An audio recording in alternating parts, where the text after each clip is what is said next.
E para continuar, então, nós teremos mais um momento com o Rogério Silva. Por favor, Rogério. Rogério é doutor em saúde pública pela Universidade de São Paulo, é mestre e especialista em saúde pública pela mesma instituição, psicanalista em formação pelo Centro de Estudos em Psicanálise, possuindo graduação em farmácia e análises clínicas pela Universidade Estadual de Londrina.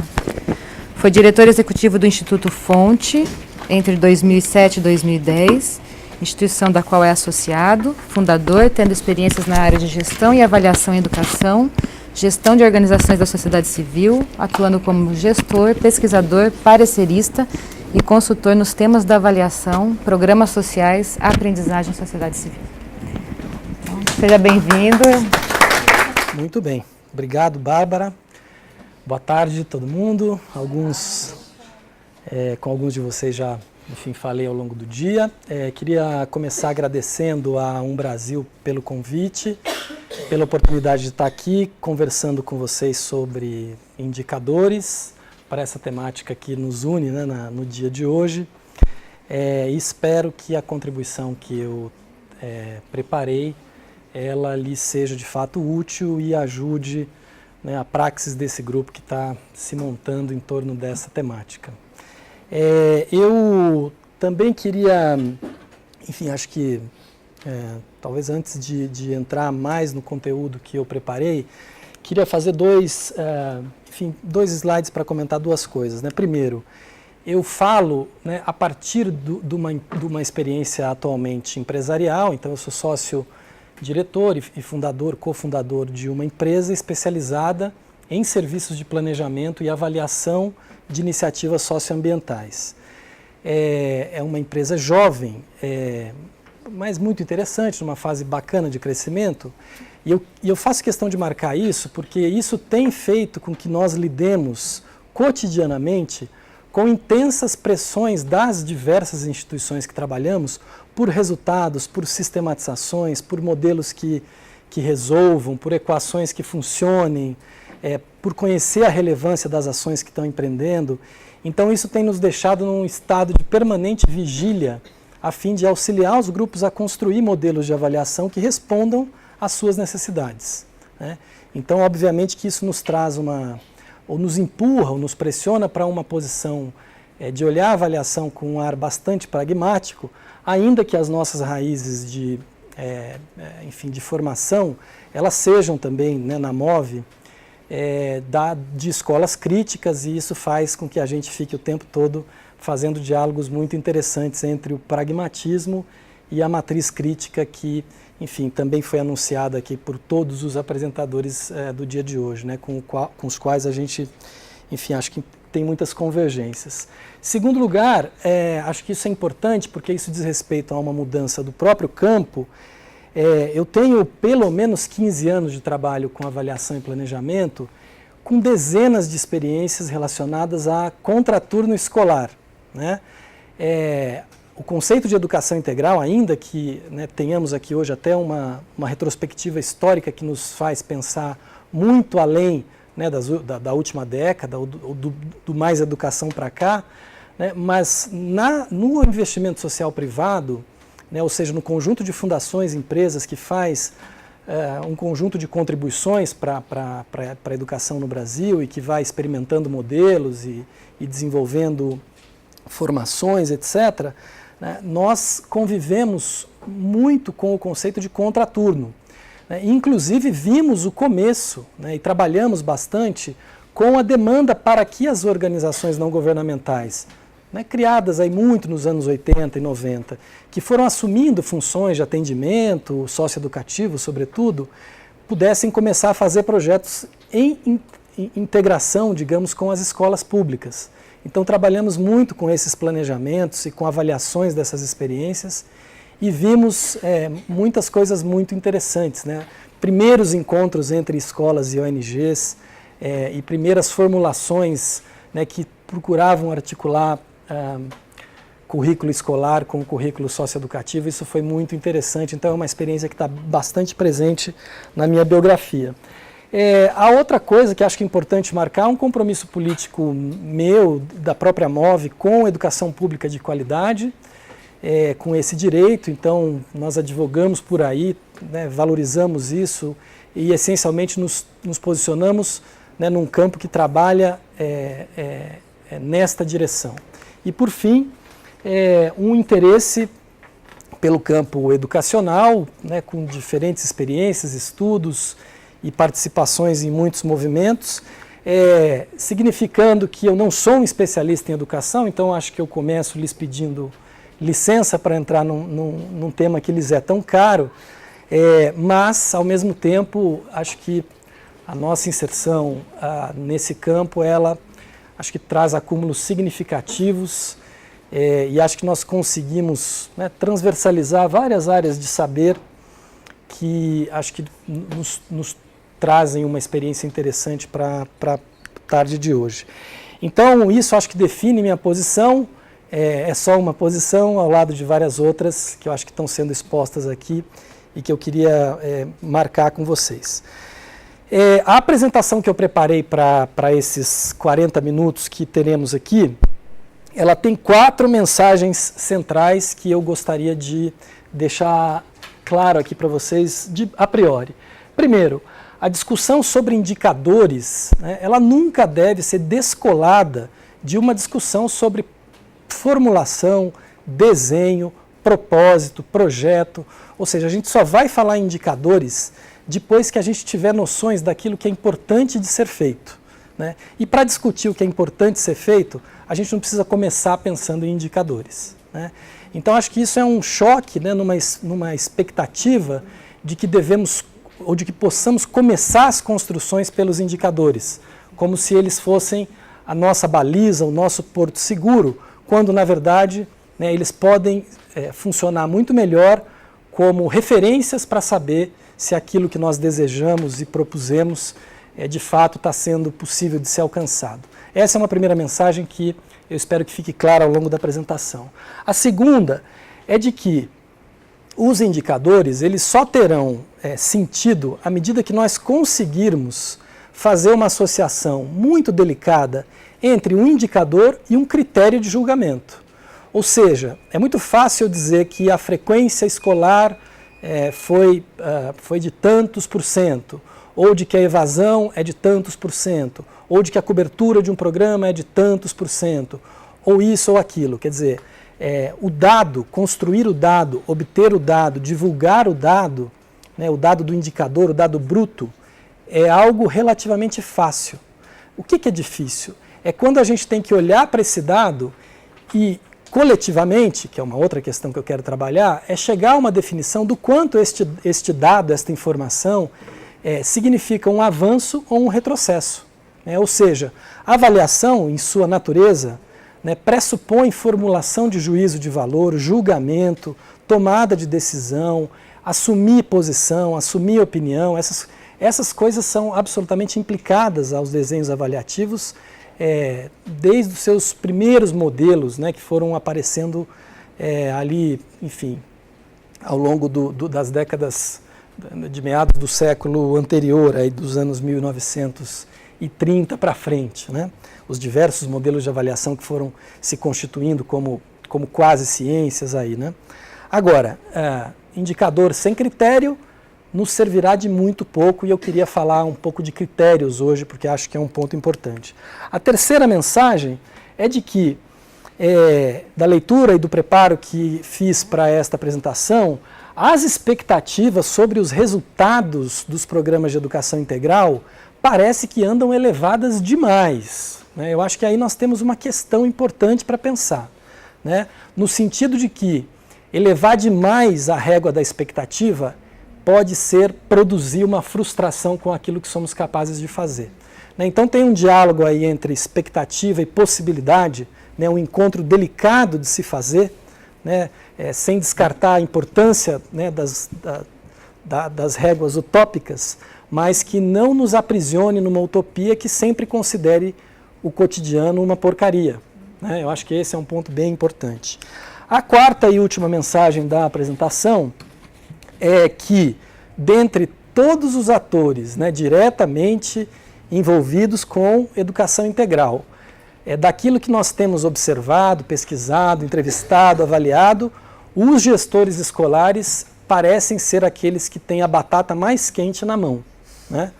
Porque deles se espera tantas coisas e tanta capacidade de manejo que também muitas vezes fica difícil conseguir colocar os projetos adiante, etc. Eu quero também chegar a isso.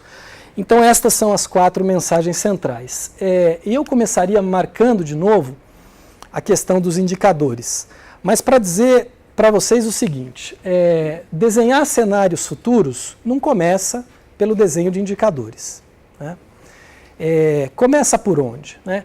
Começa pela ideia de que se desejamos uma mudança, essa mudança ela pode ser pensada, e aí a gente traz uma referência aqui do Carlos Matos, que é um autor muito interessante, muito robusto do campo do planejamento estratégico, um sul-americano, já falecido, foi ministro de planejamento do governo Allende no Chile, até 73, né, o momento do golpe, foi exilado depois, mas ou seja, tem uma matriz de planejamento estratégico aqui, crítica e sul-americana, que difere da matriz de planejamento das escolas de negócio americanas, que tem, obviamente, influenciado também bastante o nosso campo, né?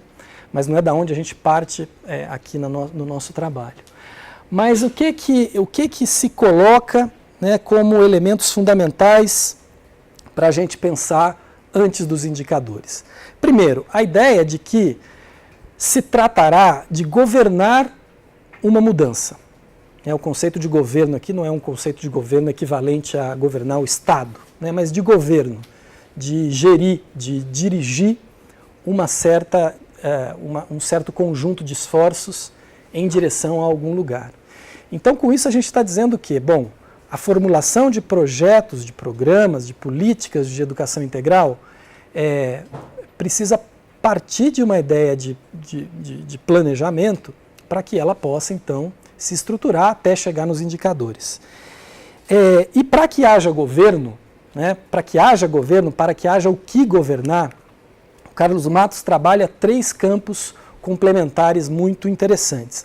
O primeiro deles é o campo das ideias, ou seja, é preciso ter um projeto que essencialmente signifique uma resposta às necessidades mais prioritárias de uma certa população, de um território, né? Então a ideia de que nós podemos governar se aquilo que nós nos propusemos a fazer, de fato, dialoga com aquilo que é uma demanda real. Porque se nos propusemos a governar o que não dialoga, é bem possível que o nosso governo não tenha por que ser sustentado, né? Agora, ao lado do projeto, o Matos fala o seguinte: legal, ideia, projeto, norte, direção, né, no sentido daquilo que atenda expectativas, ótimo. Mas para isso, nós precisamos ter capacidades de governo, né? Isso abre um conjunto importante de saberes que o Carlos Matos classifica de 2 maneiras. Os saberes classificados como verticais, ou seja, aqueles que dizem respeito a conteúdos técnicos das ciências específicas que nós necessitamos para o nosso trabalho.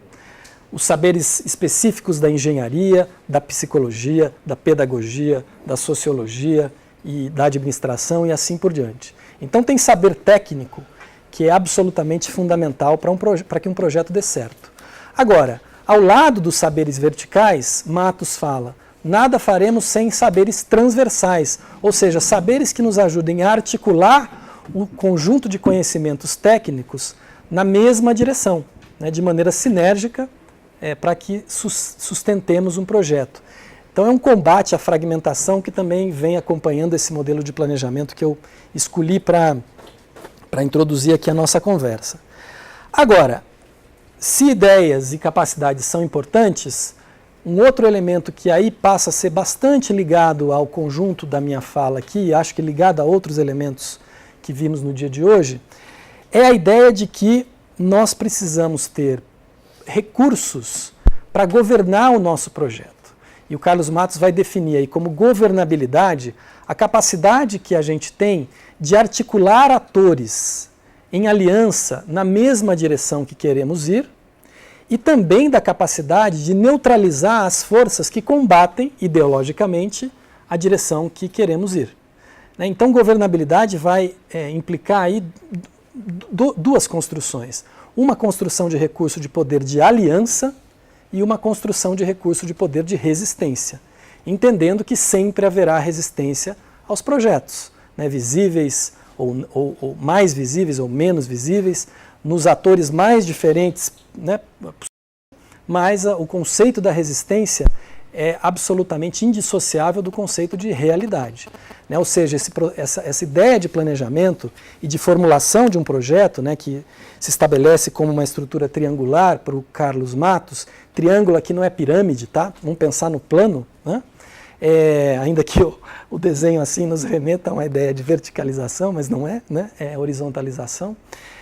Mas, enfim, que saibamos entender que a realidade não está aí à nossa espera para que ela seja moldada em função do nosso desejo. Há muitas coisas em curso e a governabilidade nos solicita ir numa direção. Bom, o que eu percebi no conjunto de materiais que eu selecionei, tanto de experiências da MOVE quanto de alguns outros atores, para a experiência de hoje? Que algumas organizações que estão trabalhando no apoio a programas de educação integral estão mergulhando no que a gente costuma chamar de formulação de teorias de mudança. Teorias de mudança implicando o quê? Alguns elementos. Primeiro, projetar uma tese que sustenta a intervenção social. Ou seja, o que a gente quer, o que sustenta isso que a gente quer, para que direção que a gente vai, que resultado que se espera chegar. Então, isso implica uma construção, e uma construção que vai precisar de consistência do ponto de vista processual, para que a gente consiga entender exatamente o conjunto de componentes que serão necessários de serem mobilizados e realizados para que o nosso projeto se viabilize. Construir uma imagem hipotética de como as ações irão causar transformações. Então a gente está aqui na ideia da formulação, por isso trabalhando com hipóteses. Então a teoria de mudança está olhando lá para frente e pedindo que nós façamos uma formulação.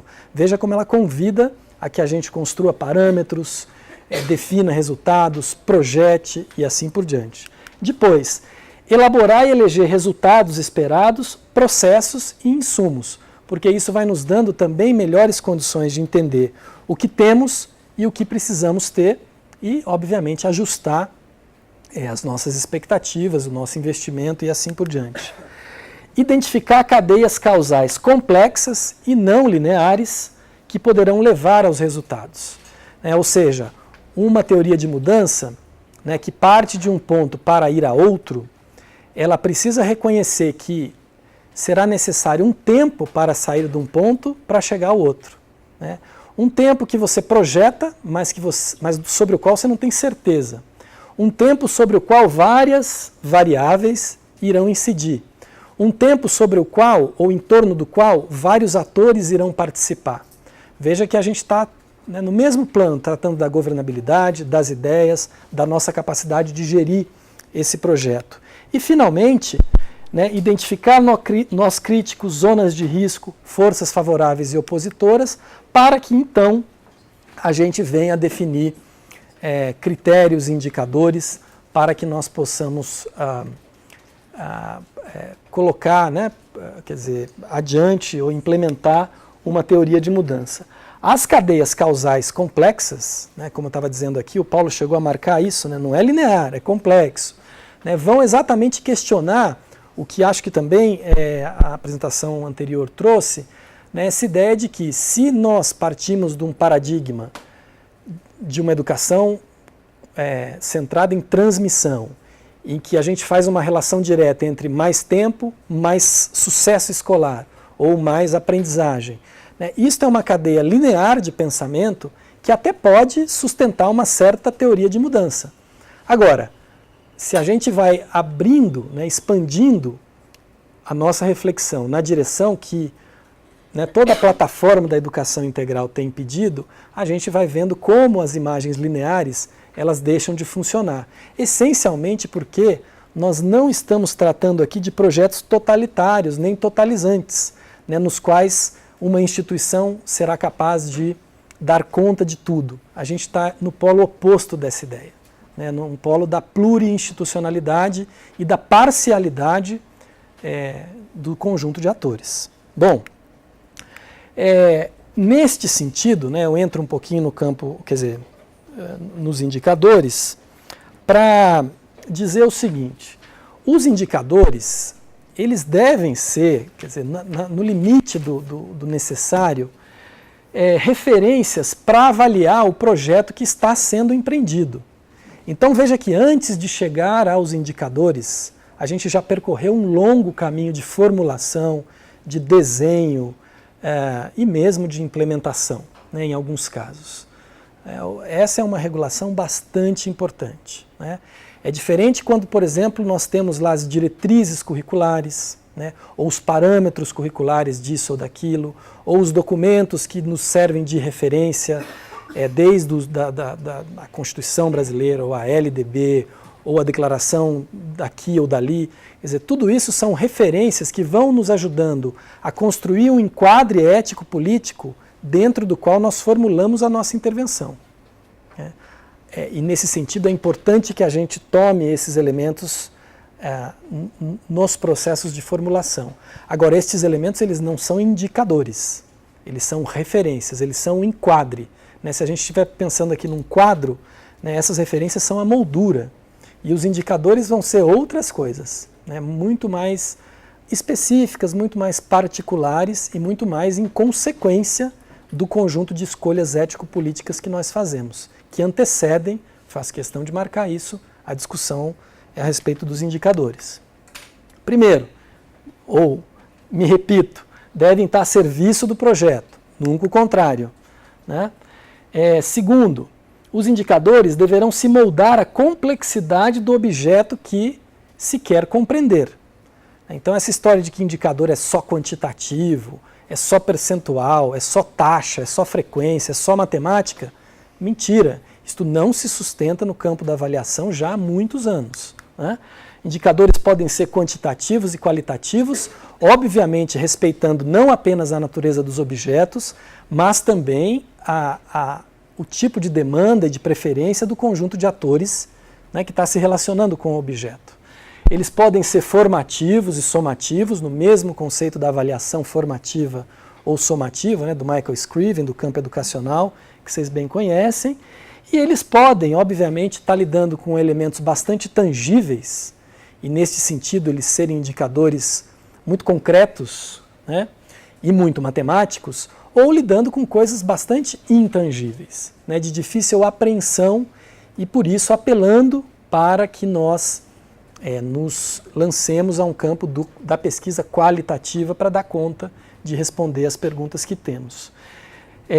Sejam uns ou os outros, né, indicadores precisam ser específicos, ou seja, né, não deixar muitas dúvidas daquilo que eles estão querendo medir, mensuráveis, ou seja, tem que ser possível de conhecê-los, né, conhecer a realidade em função deles, o desempenho das coisas, confiáveis, né, algo que nos inspire confiança, que nos traga a base para formular juízo de valor, alcançáveis ou atingíveis, né, ou seja, botar indicador que é impossível, de novo, é alimentar uma gestão na lógica da frustração, né? E rastreáveis, ou seja, a gente precisa ser capaz de segui-los ao longo do tempo, né? Quanto mais perenes os indicadores, melhor é a imagem processual que eles nos trazem para que a gente vá formando juízos de valor sobre a evolução das coisas, né? Por isso que os indicadores pontuais que serviram em um momento e não servem para outro, eles têm menos importância, ainda que também caibam, né, dentro de certos modelos. Para servir ao propósito de avaliar, né, os indicadores precisam estar associados a critérios de julgamento. E isso, né, enfim, acho que é um ponto bastante importante que eu queria marcar. indicadores e critérios como aquilo que poderá permitir que a gente formule juízos de valor sobre a nossa iniciativa. Avançando um pouquinho mais, né, quando tomados apenas em sua dimensão técnica, mais dura, mais crua, os indicadores eles tendem a produzir uma ilusão de neutralidade, né, e talvez vocês tenham visto ou se visto em alguns debates em que os indicadores são trazidos como se eles tivessem aparecido de algum lugar um tanto quanto inquestionável. Ou seja, não, veja aqui essa frequência, ou veja aqui esse desempenho, ou veja aqui essa classificação, ou então esses investimentos. Como se a escolha desta particularidade, que é um indicador, para que conheçamos a realidade, não fosse em si mesma um recorte que já diz bastante das nossas escolhas ético-políticas, né?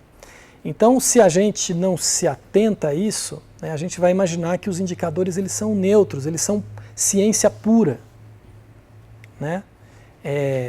Os quais devem, inclusive, ser o menos atrapalhados possível por nós. Então, há um cuidado para tomar com isso, né? A frequência, a aprovação, a mortalidade, a produção, o pertencimento, o que quer que seja, não são variáveis neutras. E elas nem caem da macieira, né? Elas são construções. Quando se adentra, então, na construção dos critérios de julgamento que esse ideal de neutralidade perde a sua força, né? Porque aí a gente vai começar a explicitar o que significa um indicador, o que ele significa para a gente, o que ele demonstra, o quanto ele nos deixa satisfeitos ou não, o quanto que ele nos pressiona a tomar uma decisão para mudar ou uma decisão de permanecer. Aí é que a gente começa a entrar no núcleo duro, né, e talvez mais interessante das práticas de avaliação, né, quando a gente traz o critério para o debate. O que é necessário alcançar versus o que foi alcançado? Veja que aí a gente tem duas dimensões em diálogo que podem nos ajudar a fazer um julgamento, desde que tenhamos indicadores para isso com critérios explícitos a este respeito. O que se deseja alcançar e o que foi alcançado, né? Pergunta semelhante, mas com a diferença aí entre necessidade e desejo. Que valor tem o projeto, o que se projetou e o que foi feito, né? E valor aí tem muito a ver com mérito e relevância, duas palavras bem importantes do campo da avaliação, que vão essencialmente nos abrir aí os olhos para olhar, primeiro, o mérito como o conjunto de elementos de consistência que nos ajudem a responder se aquilo que estamos fazendo, de fato, vai em resposta ou vai em direção a demandas reais da sociedade, né? Se aquilo que estamos fazendo lança a mão dos parâmetros ético-políticos mais contemporâneos, mais adequados, mais justos, mais inclusivos. Se a prática que estamos realizando, tecnicamente, é a mais adequada, a mais justa, a mais eficiente e assim por diante. Ou seja, o mérito, né, ele significa olhar da porta para dentro, né, do objeto com o qual estamos trabalhando. Enquanto a relevância é a dimensão que nos faz olhar para resultado, para a diferença que estamos fazendo naquilo que nos propusemos a fazer, ou seja, no nosso projeto, né? E neste sentido, né, quando a gente então vai dizer que os indicadores ganham potência à medida que eles estiverem acompanhados de critérios de julgamento, o que nós nos perguntamos mas quem é que estabelece os critérios? Aqueles que detêm o saber, poder técnico, né, econômico, político, quem é que dá as cartas no momento de estabelecer critérios de julgamento? E é quando nós nos lançamos a essa pergunta que a gente vai tratar do sentido dos processos participativos ou plurais de avaliação, né? Por quê? A gente pode pensar a gente pode tomar uma ideia participacionista, que nos afasta, inclusive, dessa discussão, que é pensar, não, toda avaliação tem que ser participativa, todo mundo tem que estar envolvido, vamos fazer juntos, vamos todo mundo conversar, elementos que não deixam de ser importantes.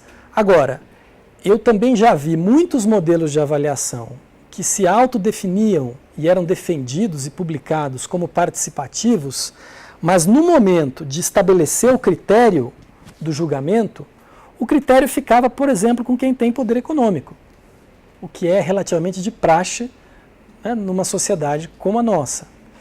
Então, o ponto que talvez seja importantíssimo de pensar ou de levar em conta para pensar processos participativos, de construir indicadores, é o quanto que os diferentes atores serão capazes de influenciar o conjunto de critérios que nós usaremos como base para construir juízo de valor.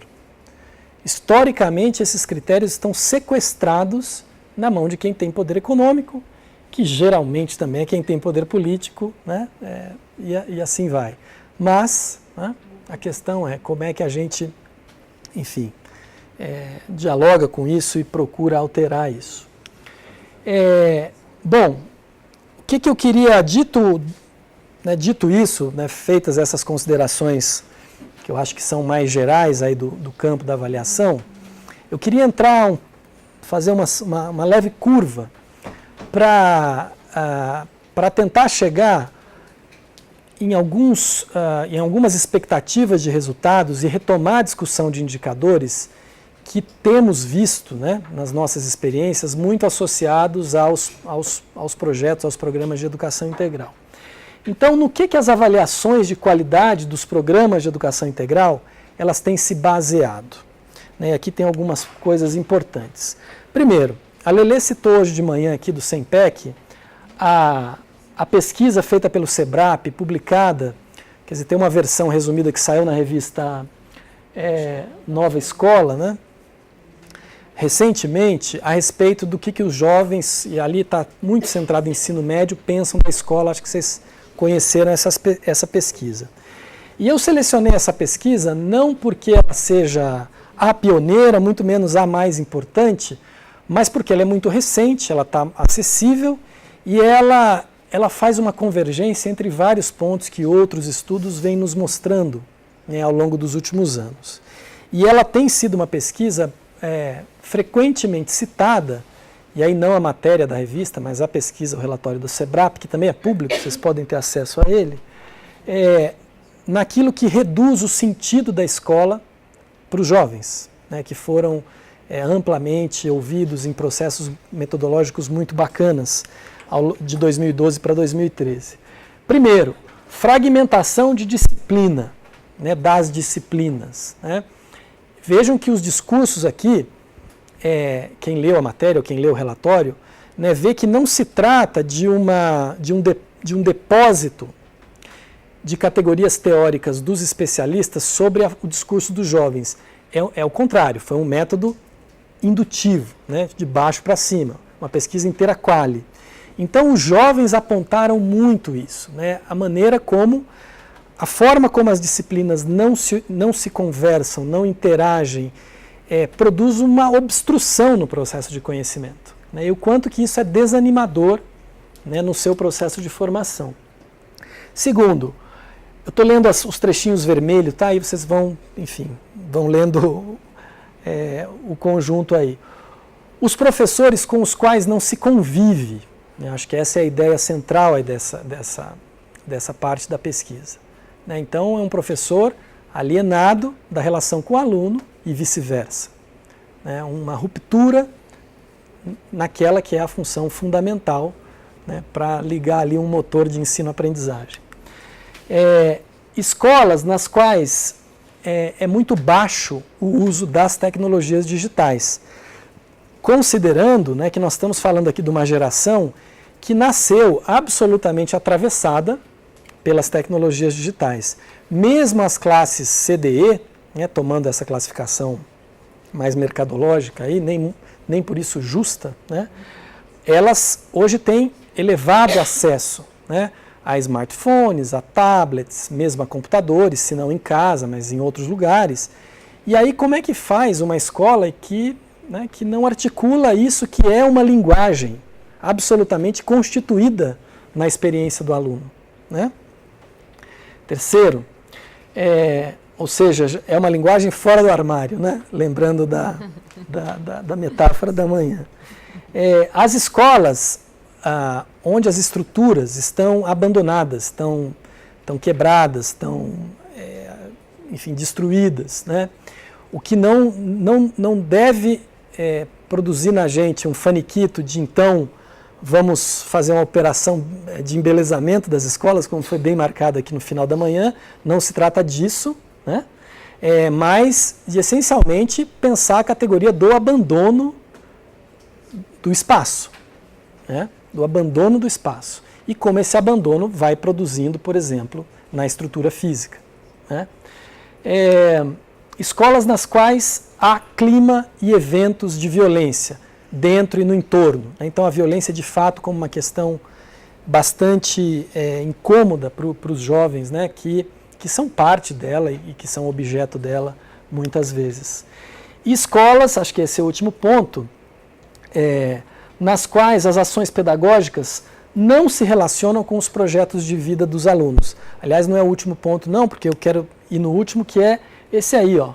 Quer dizer, se a gente está falando aqui de juventude urbana, né, de uma faixa etária de ensino médio já arremessada para o mercado de trabalho ou para o desejo de empreender, não apenas por necessidades materiais imediatas de um conjunto de famílias expressivos, mas porque estamos aí numa faixa etária que a cultura da qual a cultura já espera uma produção e isso tem sido cada vez mais forte, né?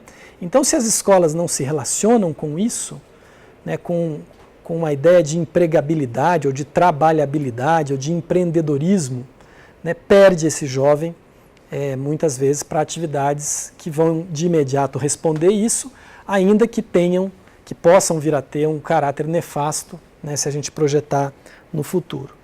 Então, eu faço esses resumos aqui, que são obviamente resumos da pesquisa, para dizer que muitos dos programas de educação integral que vêm se montando, sobretudo ali, né, nas respostas do investimento social privado, das ONGs, inclusive ao próprio impulso governamental, né, tem partido pra caramba dessa leitura.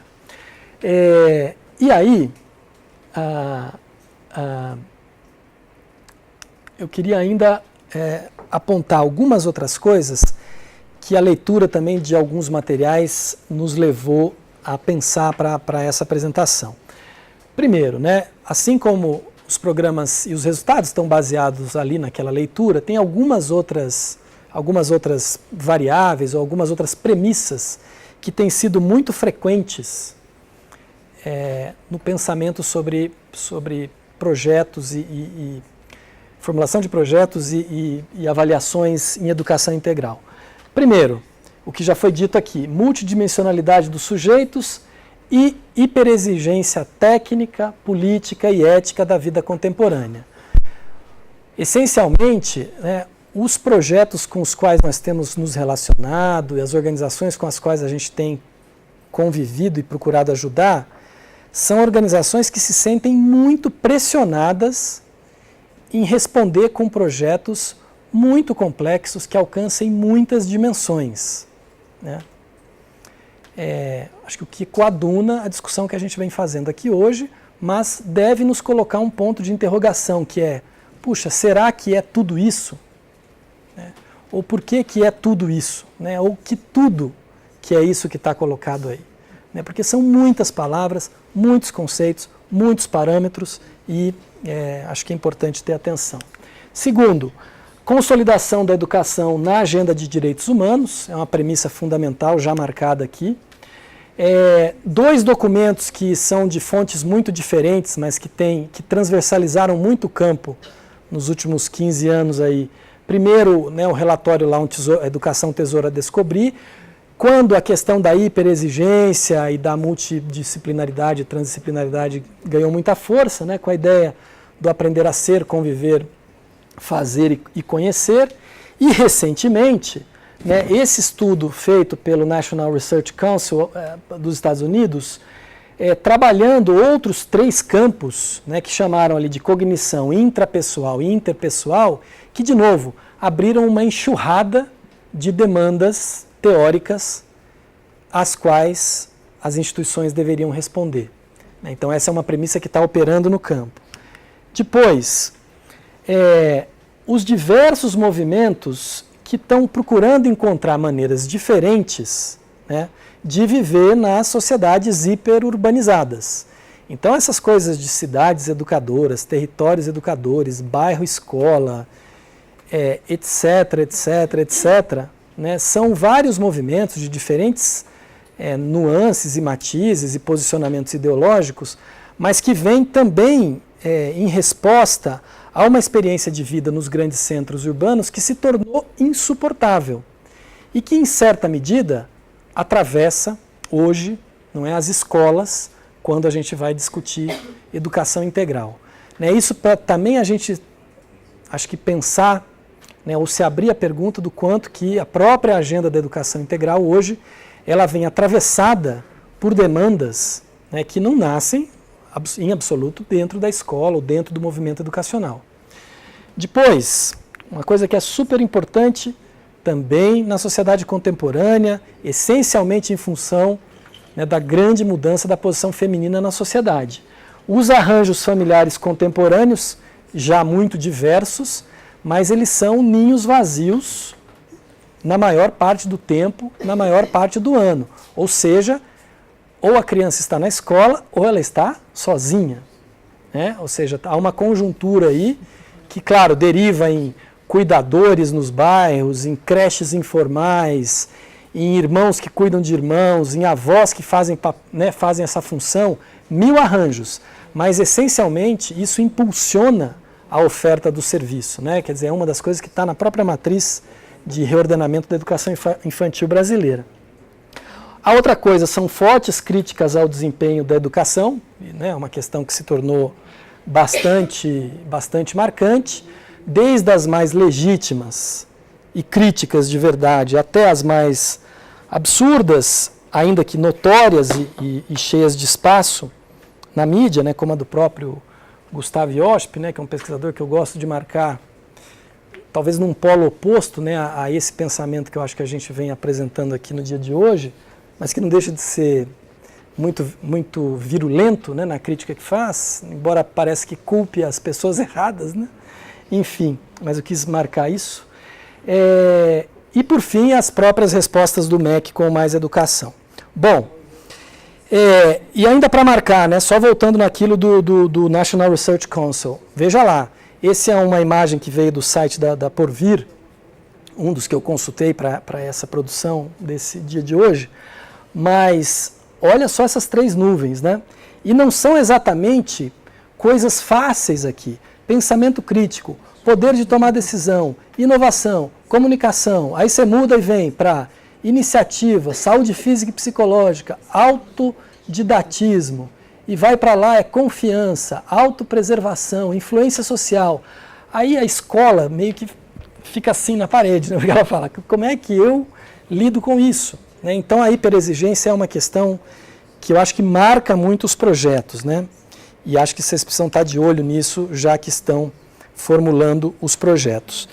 O que mais que marca? Né? O que tem sido apontado como possibilidade? Primeiro, uma noção de território, né, de território que atravessa os sujeitos, né, e não mais uma... Quer dizer, isso vai, né, para autores como Milton Santos, por exemplo, muito anteriores a essa discussão, né, mas territórios que atravessam os sujeitos, que influenciam os sujeitos, queiramos ou não, e que, portanto, ou você os articula num projeto de educação integral, ou você os tem contra você, porque que eles estarão lá, estarão. Não se trata mais de você escolher ou não. Esse aqui é o ponto que eu acho que eu queria marcar, né? Ah, eu não trabalho com o CRAS. Ah, eu não vou no posto de saúde. Tudo bem, o posto está indo no mesmo lugar que você, ou o CRAS, ou o comércio, ou a lan house, ou o que quer que seja, porque o território atravessa as pessoas que são, obviamente, também produtoras do território. Então, esse é um traço importante.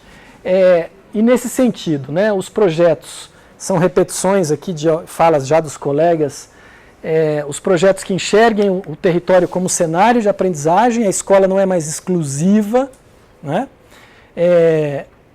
Outros atores engajam-se ativamente na função educadora, o projeto pedagógico é compartilhado, né? Essas são ideias-chave aí que estão nos modelos que a gente anda estudando, e, ponto importante, professores com condições de trabalho que favoreçam o seu papel, né? O seu vínculo, cuidado com os jovens, com as crianças, e, obviamente, também a sua potência sobre o desempenho acadêmico dos mesmos, que continua sendo importante. Aí, ainda que meu tempo já esteja para se acabar, vamos olhar 2 slides, basicamente, o resto vocês podem ler depois.